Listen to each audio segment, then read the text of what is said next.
बिस्मिल्लाहिर्रहमानिर्रहीम। अस्सलाम वालेकुम। कैसे हो प्यारे बच्चों, उम्मीद करती हूँ खैरियत से होगे। काफ़ी टाइम से हम परसेंटेज और फ्रैक्शंस और डिफरेंट चीज़ें पढ़ते हुए आ रहे हैं।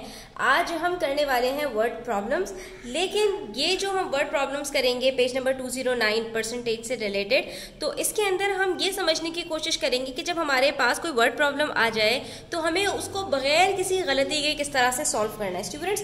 तो बिल्कुल स्क्रैच से, बिल्कुल मैं स्टार्ट से आपको समझाने की कोशिश करूंगी।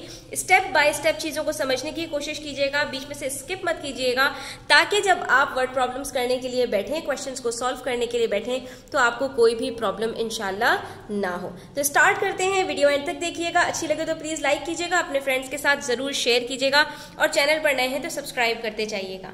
अब होता क्या है बच्चों के, हमारे पास होते हैं जब होल नंबर्स जैसे कि 2, 3, 10, 100, 1000, तो हमें अगर इसमें से पार्ट कर देना हो, यानी हम इसको टुकड़ों में बांट दें, पीसेस कर दें, पार्ट्स कर दें, तो वहां पर हमारे पास आ जाता है फ्रैक्शन। फॉर एग्जाम्पल, मेरे पास 2 चॉकलेट्स हैं और उसमें से मैंने एक चॉकलेट उठाकर अपनी बहन को दे दी। या हम इसको और सिंपल कर लेते हैं कि मेरे पास है एक अदद चॉकलेट, ठीक है, हम एक अदद चॉकलेट से स्टार्ट करते हैं और उसके अंदर मैंने 2 पीसेस कर दी। अब जब तक मेरे पास पूरी एक होल चॉकलेट थी, मैंने कहा ये एक पूरी है, लेकिन इस एक पूरी के अंदर मैंने क्या किए, 2 पीसेस किए और इसमें से एक पीस अपनी बहन को दे दिया। तो आप मुझे बता सकते हैं कि यहाँ पर मेरे पास फ्रैक्शन क्या आएगा। यहाँ पर मेरे पास फ्रैक्शन आएगा कि मैंने उसको 2 पीसेस में से 1 पीस दे दिया, यानी कि मैंने उसको 1/2 एक हाफ पीस दे दिया,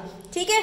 इसी तरह से हमारे पास फॉर एग्जाम्पल एक पाए है, ठीक है, यानी एक पीस ऑफ केक है और उसके अंदर अब की दफा हमने 3 पीसेस किए। मेरे 2 फ्रेंड्स आए हुए थे और मैंने अपने 2 फ्रेंड्स में से दोनों को जो है वो एक एक पीस दिया, यानी 2 पीसेस मैंने उनमें शेयर कर दिए। तो अब की दफा आपसे अगर मैं पूछूं कि मेरे पास यहाँ पर क्या फ्रैक्शन बनेगा, तो आप कहेंगे मिस आपके पास टोटल 3 पीसेस थे, उसमें से आपने 2 पीसेस शेयर कर दिए, ठीक है। अब इसी तरह से एक और एग्जाम्पल लेते हैं।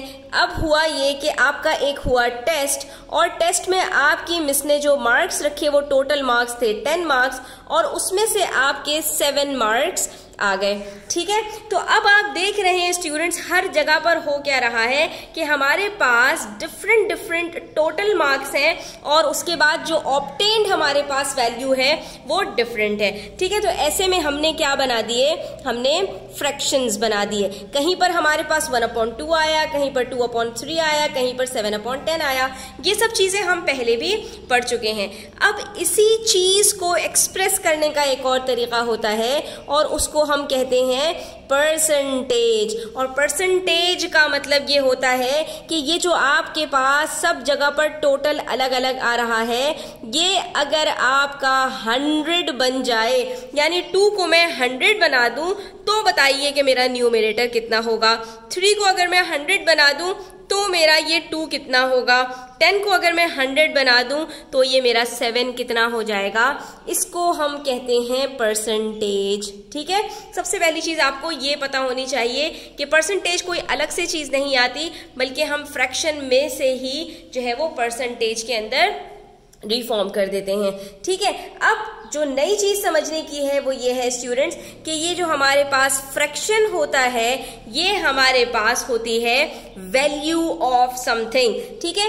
टोटल मेरे पास गिवन है, यानी टोटल वैल्यू मेरे पास डिनोमिनेटर में होती है और उसके बाद जो ऑब्टेन्ड वैल्यू होती है, यानी उसमें से जो पार्ट वैल्यू होती है वो मेरे पास न्यूमरेटर में होती है। तो अगर आपको ये फ्रैक्शन में ये चीज समझ में आ जाए कि नीचे हमेशा टोटल वैल्यू होती है, ठीक है। फ्रैक्शन से हमें क्या पता चलती है, वैल्यू पता चलती है और उसमें भी 2 वैल्यूज पता चलती हैं। जो डिनोमिनेटर है उससे हमें टोटल वैल्यू पता चलती है और जो न्यूमरेटर है उससे हमें जो वैल्यू पार्ट की होती है, यानी उसके अंदर से जितने पार्ट की हम बात कर रहे हैं, ये वैल्यू उस पार्ट की होती है। बिल्कुल इसी तरह से जब हम परसेंटेज की बात करते हैं तो हमारे पास यहाँ पर जो परसेंटेज आती है उसके अंदर जो डिनोमिनेटर होता है उसके अंदर ये टोटल की परसेंटेज होती है और जो न्यूमरेटर होता है वो वो हमारे पास पार्ट की परसेंटेज होती है। तो अगर ये 4 चीजें आपको समझ में आ जाए, कौन सी 4 चीजें? एक वैल्यू, दूसरी आपके पास परसेंटेज, तीसरी आपके पास पार्ट और चौथी आपके पास टोटल, तो आपके लिए किसी भी वर्ड प्रॉब्लम को करना कोई प्रॉब्लम नहीं रहेगा। ठीक है, अब हम एक वर्ड प्रॉब्लम देखते हैं और इससे अपनी जो बात है इसको समराइज करने की कोशिश करते हैं। हमसे यहां पर कहा अ बेकरी सोल्ड 280 कपकेक्स। अब सबसे पहली बात आपको ये समझने की है कि यहाँ पर हमारे पास ये जो नंबर दिया है ये हमारे पास वैल्यू है। ठीक है, ये हमारे पास परसेंटेज नहीं है। ठीक है, अब ये हमारे पास या तो पार्ट की वैल्यू होगी और या हमारे पास ये टोटल की वैल्यू होगी। ठीक है, अभी हम इसको डिसाइड करेंगे, लेकिन ये चीज आपको अपना एक ग्राफ यहाँ पर बना लेना है कि हमारे पास ये 4 चीजें हमें चाहिए। एक हमें चाहिए वैल्यू, एक हमें चाहिए परसेंटेज। वैल्यू किसकी चाहिए? पार्ट की भी चाहिए। वैल्यू किसकी चाहिए? टोटल की भी चाहिए। इसी तरह परसेंटेज पार्ट की भी चाहिए, परसेंटेज टोटल की भी चाहिए। अब इन्हीं 4 में से कुछ चीजें गिवन होंगी और कुछ आपसे पूछी जाएंगी। ठीक है, यही हमने डिसाइड करना है। तो सबसे पहले इन्होंने कहा कि एक बेकरी ने 280 कपकेक्स सेल किए ऑल टुगेदर, सब मिलाकर। तो यानी इसका मतलब है कि ये ऑल टुगेदर कह के इन्होंने हमें बता दिया कि ये जो आपके पास कपकेक्स हैं ये टोटल कपकेक्स हैं। तो ये देखिए, ये टोटल वैल्यू मैंने यहां पर लिख दी कि मेरे पास ये 280 कपकेक्स आ गए। उसके बाद इन्होंने कहा ऑन मंडे एंड ट्यूसडे, यानी 2 दिन में मिलाकर इन्होंने 280 कपकेक्स सेल किए। The number of cupcakes sold on Monday. अब क्या कर रहे हैं, ये हमें पार्ट करके बता रहे हैं, यानी टुकड़ों में बात कर रहे हैं कि दोनों दिन मिलाकर तो 280 कपकेक्स सेल हुए थे, लेकिन मंडे को जो कपकेक्स सेल हुए हैं वो कितने थे? 40%। अब ये जब परसेंटेज लगा दी तो इसका मतलब है ये हमसे परसेंटेज की बात कर रहे हैं, और ये भी सिर्फ एक दिन की बात हो रही है, तो इसका मतलब है ये पार्ट की परसेंटेज होगी। अगर यहां पर ये हमसे कहते कि दोनों दिन मिलाकर जो कपकेक सेल हुए हैं उसकी परसेंटेज 40% है, तो हम परसेंटेज टोटल में लिखते, लेकिन यहां पर इन्होंने सिर्फ मंडे की बात की, तो इसका मतलब है ये पार्ट की हमें परसेंटेज बता रहे हैं। Of the total number of cupcakes, यानी टोटल नंबर ऑफ कपकेक्स जो मंडे और ट्यूसडे दोनों में सेल हुए थे उसमें से सिर्फ मंडे की जो परसेंटेज है वो हमारे पास 40% है। How many cupcakes did the bakery sell on Tuesday?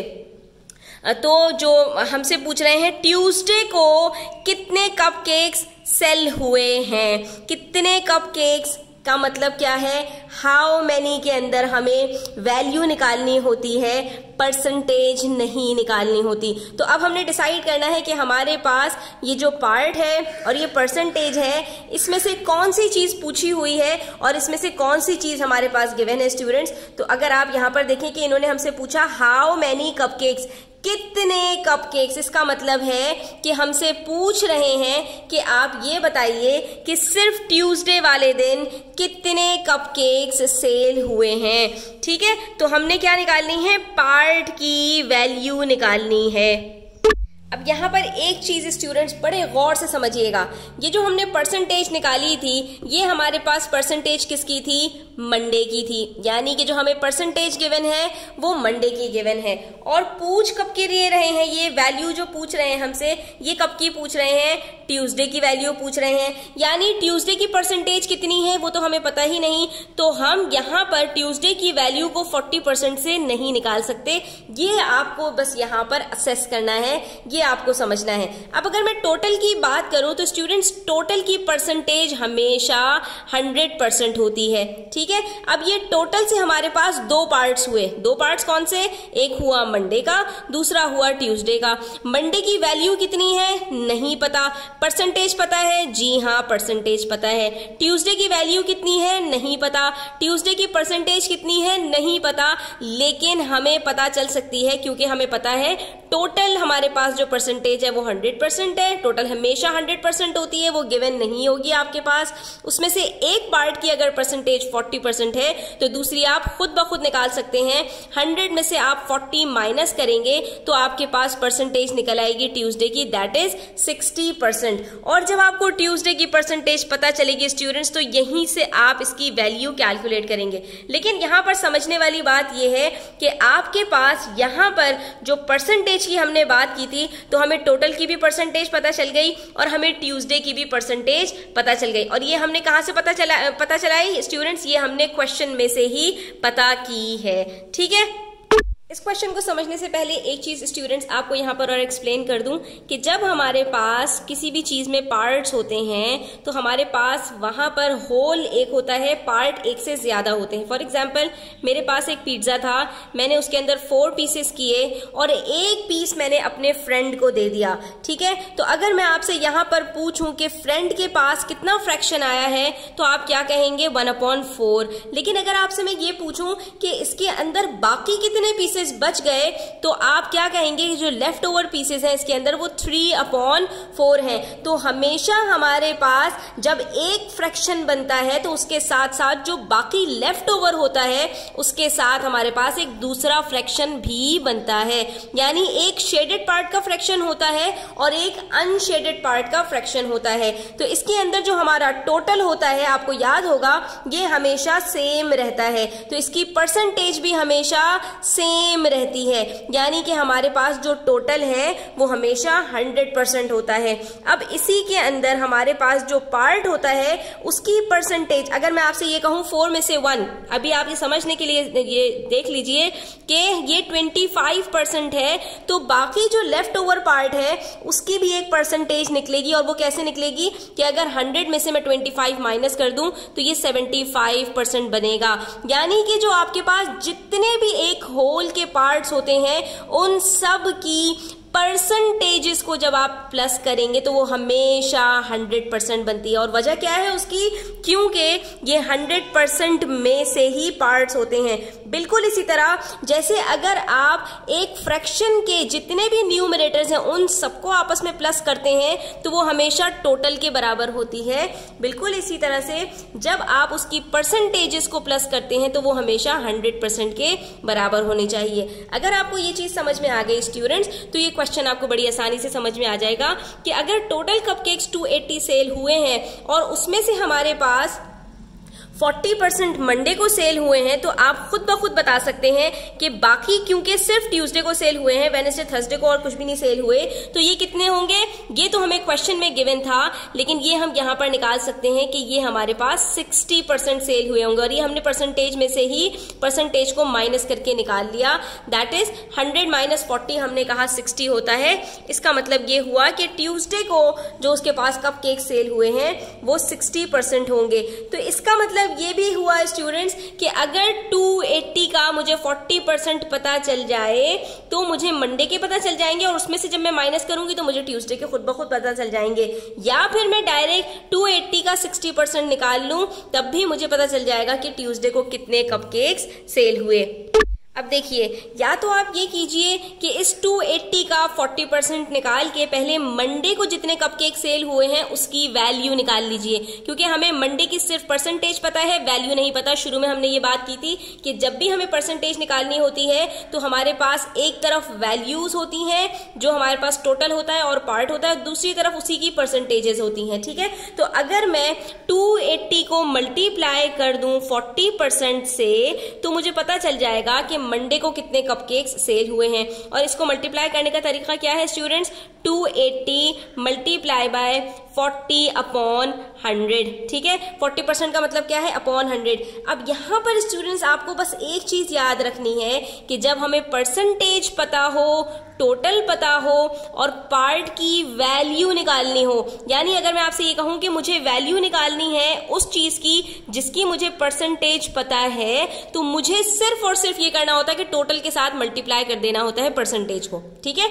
अगर आप इन दोनों चीजों को याद रख लेंगे कि टोटल के साथ आपने पार्ट की परसेंटेज को मल्टीप्लाई करना है तो आपको पार्ट की वैल्यू पता चल जाएगी, तो फिर आप कभी भी कंफ्यूज नहीं होंगे। अब देखिए यहां पर हमने एक जीरो से एक जीरो को कट किया, दूसरे जीरो से दूसरे जीरो को कट किया, हमारे पास नीचे डिनोमिनेटर में कुछ नहीं बचा, सिर्फ हमने मल्टीप्लाई कर देना है 28 को 4 से, तो हमारे पास यहां पर आंसर आ जाएगा 112। तो जब हमने ये किया तो हमें पता चल गया कि मंडे को जो 40% कपकेक सेल हुए थे 280 के, तो वो दरअसल एक्चुअली कितने थे, वो 112 कपकेक्स थे। तो जब अगर हमें ये पता चल गया कि 280 कपकेक्स में से 112 कपकेक्स मंडे को सेल हुए हैं, तो कितने ट्यूसडे को सेल हुए होंगे? वेरी सिंपल, 280 में से 112 को माइनस करेंगे और पता चल जाएगा कि ट्यूसडे को कितने कपकेक्स सेल हुए। तो पहला मेथड आपके पास ये था। तो ये बात समझ में आई स्टूडेंट्स कि इस तरह से भी हमें पता चल सकता है कि पहले जो पार्ट की परसेंटेज गिवन है उसी की वैल्यू निकालो और फिर उसके बाद टोटल में से इसको माइनस करके आपको जो रिक्वायर्ड बात आपसे पार्ट पूछा गया है उसकी वैल्यू आपके पास निकल आएगी। और जो दूसरा मेथड है उसके अंदर स्टूडेंट्स आप क्या करते हैं कि आप जो रिक्वायर्ड आपके पास पार्ट है आप उसकी परसेंटेज निकाल के डायरेक्ट इसको मल्टीप्लाई करवा देते हैं टोटल के साथ, क्योंकि हमने क्या कहा था कि जब टोटल के साथ हम किसी पार्ट की परसेंटेज को मल्टीप्लाई करते हैं तो उसी पार्ट की हमें वैल्यू पता चल जाती है। जैसा कि टोटल के साथ हमने 40% जो कि मंडे की परसेंटेज थी उसको मल्टीप्लाई किया तो मंडे की वैल्यू हमें पता चल गई। इसी तरह से टोटल को जब हम ट्यूसडे की परसेंटेज के साथ मल्टीप्लाई करेंगे तो ट्यूसडे को कितनी वैल्यू है ये हमें पता चल जाएगी। तो बस अब हमने क्या करना है कि हमने यहां पर 280 के साथ मल्टीप्लाई कर देना है 60% को, और जब हम ऐसा करेंगे तो 280 मल्टीप्लाई बाय 60 अपॉन 100 होगा और इसके अंदर भी हमारे पास 0 0 से फिर 0 0 से कट होगा। डायरेक्ट 28 को 6 से मल्टीप्लाई करेंगे और ये एक ही स्टेप में हमारे पास आंसर आ जाएगा, दैट इज 168। आप 28 को 6 से मल्टीप्लाई करके देख लीजिए, आपके पास ये आंसर आ जाएगा। दोनों सूरतों में आंसर आपके पास सेम आएगा, दोनों सूरतों में आपके पास आंसर करेक्ट होगा, मेथड भी बिल्कुल ठीक है। तो आपकी मर्जी है कि आप चाहे 2 स्टेप्स में अपना आंसर लेकर आना चाहते हैं तो मेथड नंबर 1 चूज करेंगे, अगर एक ही स्टेप में अपना आंसर लेकर आना चाहते हैं तो मेथड नंबर 2 चूज करेंगे। सिर्फ समझने की बात यह है स्टूडेंट्स कि आपको यह पता होनी चाहिए कि टोटल और पार्ट्स की एक चीज वैल्यू होती है और दूसरी चीज उसकी परसेंटेज होती है। अगर इन दोनों का रिलेशन आपको समझ में आ जाएगा स्टूडेंट्स तो बस आप आसानी के साथ उसकी वैल्यू कैलकुलेट कर सकते हैं। और कभी स्टूडेंट्स ऐसा होगा कि आपसे कहा जाएगा कि भाई 280 कपकेक्स सेल हुए हैं टोटल और उसमें से मंडे को जो कपकेक सेल हुए हैं वो 112 हैं। अब आप ये बता दीजिए कि ट्यूसडे को कितने % आपके पास कपकेक्स सेल हुए। सवाल बिल्कुल डिफरेंट हो गया। यहां पर क्या कहा कि टोटल आपके पास 280 कपकेक्स सेल हुए मंडे और ट्यूसडे को, लेकिन उसमें से मंडे को आपके पास जो कपकेक्स सेल हुए हैं वो आपके पास 112 हुए हैं। तो आप ये बताइए कि ट्यूसडे को कितने % सेल हुए, तो उसमें भी फिर आप यही करेंगे, या तो आप पहले टोटल में से मंडे के माइनस करें 112, आपको पता चल जाएगा यहां पर आपके पास 168 कपकेक्स सेल हुए हैं, और फिर आप क्या करेंगे, फिर आप परसेंटेज कैलकुलेट कर लेंगे। और परसेंटेज कैलकुलेट कैसे करते हैं स्टूडेंट्स, उसका आपको फॉर्मूला याद होना चाहिए। किसी भी चीज की परसेंटेज कैलकुलेट करने के लिए पार्ट को रखते हैं ऊपर, टोटल को रखते हैं नीचे और मल्टीप्लाई कर देते हैं 100 से। ठीक है, कैसे इसको आपने याद रखना है अपने एग्जाम के रिजल्ट से। जब भी आप अपने परसेंटेज कैलकुलेट करते हैं क्या करते हैं, टोटल को रखते हैं नीचे, ऑब्टेन्ड मार्क्स को रखते हैं ऊपर और मल्टीप्लाई कर देते हैं 100 से। तो इसके लिए तो आपको याद रखने की कुछ भी जरूरत है ही नहीं, रट्टा मारने की जरूरत है ही नहीं। परसेंटेज जब भी कैलकुलेट करनी हो, मैं बात कर रही हूं कि वैल्यू गिवन हो और परसेंटेज कैलकुलेट करनी हो, तो वहां पर आपने पार्ट की वैल्यू रखनी है ऊपर, टोटल वैल्यू रखनी है नीचे और मल्टीप्लाई कर देना है 100 से। आपको खुद ब खुद परसेंटेज पता चल जाएगी। जिस चीज की आपने वैल्यू ऊपर रखी होगी उसकी परसेंटेज निकल कर आएगी। यानी अगर मैं आपके पास यहां पर स्टूडेंट्स रखूं 112 अपॉन 280 मल्टीप्लाई बाय 100 करूंगी तो मेरे पास आंसर आएगा 40%। और अगर मैं ट्यूसडे की वैल्यू रखूंगी दैट इज 168, नीचे रखूंगी 280 और मल्टीप्लाई करूंगी 100, आप ये करके देख लीजिएगा तो आपके पास आंसर 60% आएगा। ठीक है, तो अब आपको क्या है कि मैंने यहां पर ये भी समझा दिया कि वैल्यू गिवन हो तो परसेंटेज कैसे निकालते हैं, परसेंटेज गिवन हो तो वैल्यू कैसे निकालते हैं। तो इंशाल्लाह मैं उम्मीद करती हूं कि आपको अब कंफ्यूजन नहीं होगी कि आपके पास परसेंटेज का कैसा भी सवाल आया आप उसको इंशाल्लाह डील कर पाएंगे। मजीद इस तरह की वीडियोस देखने के लिए चैनल को सब्सक्राइब कर लीजिए, बेल आइकन प्रेस कर दीजिए। मजीद इसके क्वेश्चंस मैं आपके सामने लेकर आऊंगी ताकि और ज़्यादा प्रैक्टिस हो सके। और प्लीज़ अपने फ्रेंड्स के साथ इसको ज़्यादा से ज़्यादा शेयर किया करें ताकि ज़्यादा से ज़्यादा बच्चों को इसको फ़ायदा हो सके। अपना बहुत सारा ख्याल रखिएगा। अल्लाह हाफिज़।